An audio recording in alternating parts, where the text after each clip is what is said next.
আজ এই প্রথমবার আলু পরোটা তৈরি করলাম। প্রথম আটাটাকে মেখে নিলাম, মেখে ঢাকা দিয়ে রাখলাম। পেঁয়াজ লঙ্কা কুচি কুচি করে কেটে নিয়ে সেদ্ধ করা আলুগুলোকে ভালো করে মেখে নিয়ে পেঁয়াজ লঙ্কা আদা বাটা লঙ্কা গুঁড়ো গরম মশলা আর একটু জিরে গুঁড়ো সব কিছু দিয়ে ভালো করে মেখে নিয়ে হালকা করে লেচিটা বেলে নিয়ে তার মধ্যে পুরটাকে দিয়ে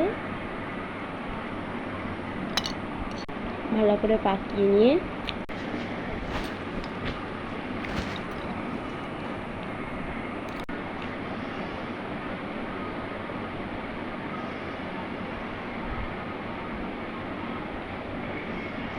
এবার হালকা করে গোল করে রেখে দেবো।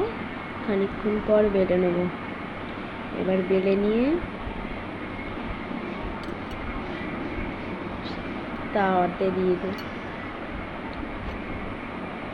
দেখুন কত সুন্দর ফুলেছে।